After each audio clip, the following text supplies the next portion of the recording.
Assalamualaikum warahmatullahi wabarakatuh. Perkenalkan, nama saya Salsabila dengan NIM F111211010.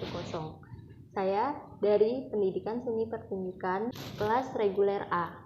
Di sini saya akan menjelaskan tentang peran media dan TIK dalam dunia pendidikan.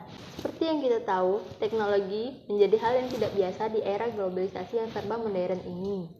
Di zaman yang serba canggih, penggunaan teknologi terbukti meningkatkan minat belajar dalam dunia pendidikan. Contohnya, sebagian besar sekolah di Indonesia telah menggunakan teknologi sebagai proses belajar dan mengajar. Saat ini, teknologi yang sudah banyak digunakan yaitu teknologi informasi sebagai media pembelajaran. Apalagi munculnya wabah yang mengakibatkan sekolah ditutup, sehingga kegiatan belajar mengajar dilakukan di rumah masing-masing. Di sini teknologi menjadi sumber utama pembelajaran, yang dimana segala sesuatu yang berhubungan dengan sekolah seperti pertemuan, tugas, materi, dan sebagainya digunakan lewat media pembelajaran seperti Zoom, Gmeet, email, classroom, dan web pendidikan lainnya. Adapun manfaat yang perlu kita ketahui dari teknologi dalam dunia pendidikan, yang pertama yaitu menambah informasi. Di sini kita bisa mendapatkan informasi maupun wawasan yang dapat kita cari di media sosial, di Google, maupun di web-web pendidikan lainnya. Yang kedua yaitu meningkatkan kemampuan belajar. Meningkatkan kemampuan belajar seperti kita lebih rajin untuk mencari sesuatu yang belum kita ketahui, yang membuat kita lebih rajin untuk belajar dan menambah wawasan kita tentang apa yang tidak kita ketahui.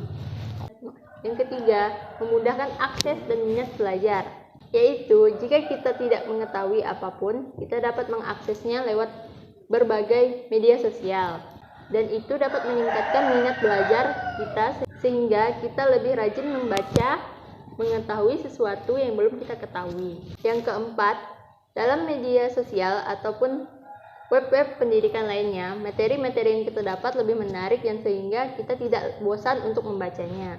Menurut saya sendiri, dengan adanya media pembelajaran dan teknologi ini dapat memudahkan saya untuk mencari segala sesuatu yang saya perlukan di media sosial ataupun yang tidak saya dapatkan secara langsung. Dengan adanya media teknologi ini juga memudahkan saya untuk mendapatkan informasi dari teman-teman saya, dari dosen, maupun dari yang lain. Tapi media dan teknologi ini juga dapat menimbulkan dampak negatif seperti kecanduan memainkan smartphone dan terkesan lalai dalam mengerjakan tugas karena lebih mementingkan kegiatan lain seperti bermain game, bermain media sosial, ataupun yang lainnya. Tapi dengan adanya media teknologi ini sangat-sangat membantu saya di saat era pandemi ini, karena memudahkan saya untuk berkuliah walaupun secara online. Mungkin itu saja pendapat dari saya tentang media dan teknologi. Untuk aplikasi yang saya sarankan dalam belajar dan mengajar yaitu aplikasi Canva. Canva merupakan aplikasi pengelola grafis atau visual. Aplikasi ini berbasis cloud, sehingga hanya dapat digunakan jika terkoneksi dengan internet. Sebagai pendidik dalam bidang seni, kita bisa memanfaatkan aplikasi ini untuk keperluan media pembelajaran, seperti membuat infografis, rangkuman materi, worksheet, poster, brosur, template presentasi, thumbnail YouTube, dan keperluan grafis lainnya. Canva dapat diakses melalui website canva.com atau dapat diunduh melalui Play Store maupun Apple Store. Untuk kelebihannya, yaitu aplikasi ini memiliki tampilan antarmuka yang sederhana, memiliki ribuan template yang dapat digunakan, dan aplikasi ini juga tidak perlu diinstal di komputer.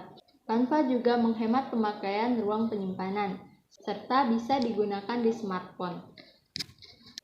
Untuk kekurangan aplikasi ini, yaitu hanya dapat diakses jika terkoneksi dengan internet, tidak dapat ekspor file sumber, serta tidak bisa mengekspor file dengan latar belakang transparan, serta ekspor GIF dan video jika tidak berlangganan premium.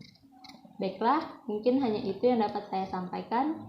Kurang lebihnya saya mohon maaf. Sekian dan terima kasih. Wassalamualaikum warahmatullahi wabarakatuh.